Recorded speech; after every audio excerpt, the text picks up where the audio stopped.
I mean, DDoS is simple. It's this one specifically. There's a set of IP security cameras. So security cameras that people have bought off Amazon. They actually know the brand that's mostly affected. You can still buy it on Amazon. And what brand is it? Let's call them out. I'll look it up in a second and we'll call them out. Don't be offended, names. Yeah, we do name Rule names. 1. Don't tell us. Jason said the word pussy earlier, so I feel like now we're there. Yeah, we are. We are rated, what is it, MA-17 or NC-17? Schmucks drew the line a little further away. It's like no children under 17 except Johnny Dallas, who's like here every day. Like, Shout out to Johnny Dallas. yeah. So basically, a month or two ago, kind of word got out, and a botnet was created. A botnet, I don't even go into all these explanations, but I mean, you can just explain to me. I don't care if anyone watches this. yeah, So. a botnet is basically like they're a set of computers that have been infected with a worm or a virus, a piece of code that can run at will there. And what they can do is they can then point all of those, let's say these 400,000 cameras that got Is affected. for these botnets? Is this like how wide? Is this like herpes? Like one third of computers have this. Like, do I have one? Does everyone have like? Keurig coffee machine has one on it. Yeah, so most computers you've gone through this process of antiviruses and spyware.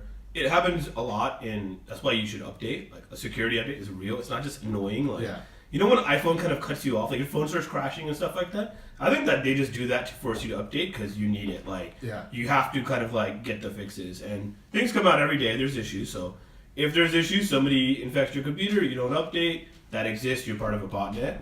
If you're on Mac, less likely. Windows, more likely. It's just how it is.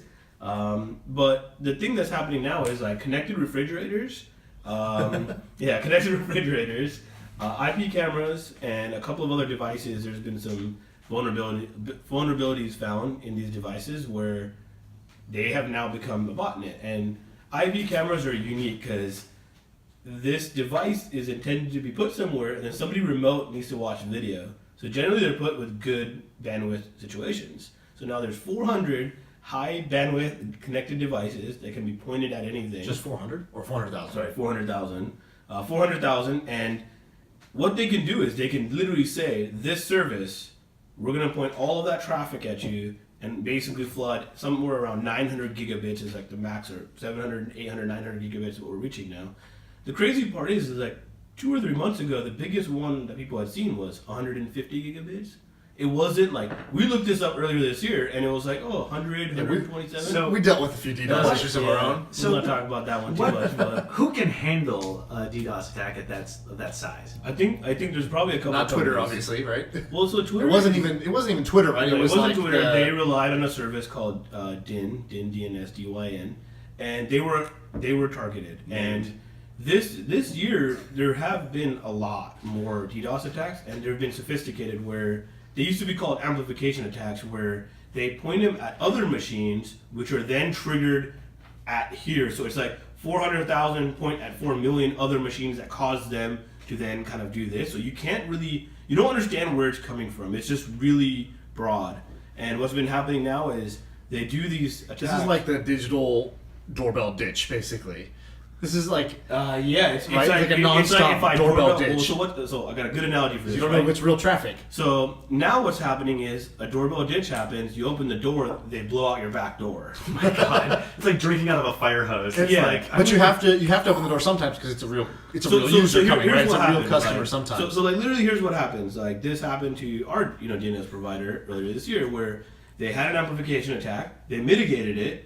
Then all of a sudden from the side, they took out all the scrubbers. Basically what they do is they try to get into that traffic and figure out like what's real, what's not, what's common really fast and push away and change IPs. And now what happened is they throw a little doorbell ditch in there, and then all of a sudden from the back, boom, and it catches people off guard. It's a second tier. It's a game now. It's like we're doing this, and then you're going to catch up to that, and then our goal is to actually flip it on you. So all you Hearthstone players out there that are doing this, like, just use your skills in the game. The other day at lunch, you were saying, like, and the other thing is, like, a lot of these cameras were just, like, kind of manufactured in China, and, like, they're not really under a condition where they're going to be updated with anything. No one, software's not going to be updated. This is there now. Now, at will. And the code was open source. You can get access to the botnet. You can fight for it. I could go pay what, $60, $100. Nothing. What do I need? Okay, we can go on Fiverr right now and get a crappy DDoS for $5. I mean, no joke. $10, $20. Like, I'm always surprised that more companies don't do this against other companies. What do you have to know? Say I wanted to point that at a company I don't like. Do I need to just know their name? Do I need to know IPs? their IPs? Yeah, IPs are easy to look up with anything. So specifically DNS is like, when you type in www.yahoo.com, it turns into some numbers, like an IP, and they take care of that. So now they've been going after the DNS providers because that's a central location where you can kind of like hit, right? You take down a lot of things. Yeah, like all kinds of chaos happens. Right. So I was reading something today. I don't know if this is true or not, but there's a guy. He was like a security expert or blogger. I posted the article. Krebs on security. So I can tell you about this story if you want to hear it. Yeah. So my take was that, or my understanding was basically what he said was, he's like, this looks like not just like a DDoS attack, not just like a big DDoS attack, but it looks like someone probing. And he's like, we suspect that this is at the government level because it's not just random. It's like it comes in a wave. And it's almost like they're trying to find the limit to take it down. They take the service down. Then the next week they come again, and they turn it off. Once they take it down, they turn it off. Next week they come back, starting at that new level, and they try to see basically like how good are the defenses. And he was suspecting that because it's so coordinated, because it's so like specific and tailored and sort of methodical, he suspects it's not just hackers or someone fooling around. He believes it's sort of like mandated, maybe by there's an organization behind this. I don't believe that. I don't believe it because I think that's what you do. Like, even when you're hacking a website, even if you're a kid in your bedroom. Yeah, like, okay, if you're a kid script, whatever, you're just gonna press a button and then move on, right? That's not there. But like, if you're if you're going after Twitter, right? You're some cyber army, whatever wannabe group, and you're going after Twitter, then you're not just gonna take one shot. It's like poke, prod, whatever. That's going to be the process. Even we saw that we would see 1 gigabit, 5 gigabit, 12. Like, it would come in these waves. So that wasn't the Russians? I mean, maybe it is. It's an interesting theory. I mean, there have been interesting things where, first of all, you don't know where they're coming from. So, everyone's like, oh, the IPs are all from China. Well, it could be the Chinese devices are infected. Right. Then the cameras could be here, point at those infected devices to have them kind of trigger, and you can't, capture... you can't capture where it's coming from, and that's one of the big things. There was one about a month or two ago where literally some guy, they scanned it and it was all of it was from Telefonica ISP, one ISP out of South America. What can you do? This is gonna be a chaotic time. I don't know. I told you guys about this theory that has kind of existed with what's the theory? I like this. The theory is that the internet is gonna be too crazy to basically be connected to. The World Wide Web is just, now we're going to get it where if everyone can do 1 terabyte, DDoS attacks on you at any point, then the internet's not going to be a safe place. And, between taking services down and then how many, look, this year there's been 1 billion accounts from big social things announced. And it's been happening. And how many happen now that are going to be announced? Yeah, that got hacked.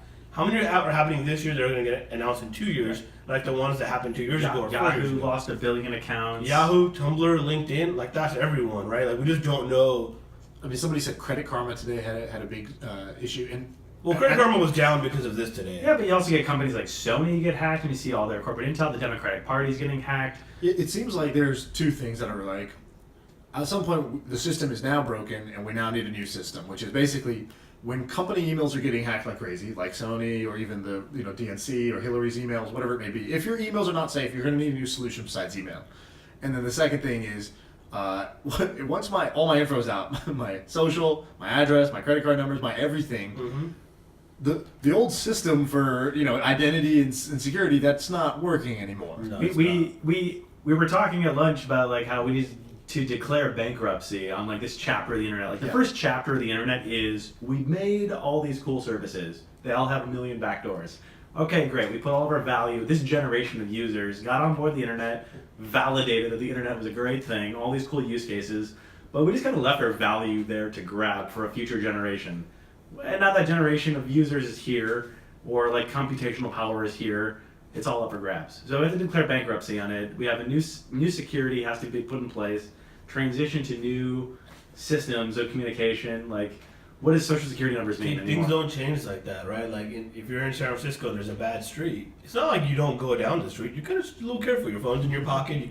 You mind your business. You zoom through, or you go around it, right? Like that's the system, and I think that's what's going to happen. Is there'll be these trusted zones where you can go into, and banking might be in a special zone. Like you might have the Wells Fargo app, which is like a VPN into Wells Fargo's network, and you can't get to it any other way, and you have to come in through a entrance door digitally. Sounds inconvenient. Correct, exactly, and that's what's going to happen. It's going to fragment. It's going to be inconvenient, and then there'll be more solutions that automate that situation.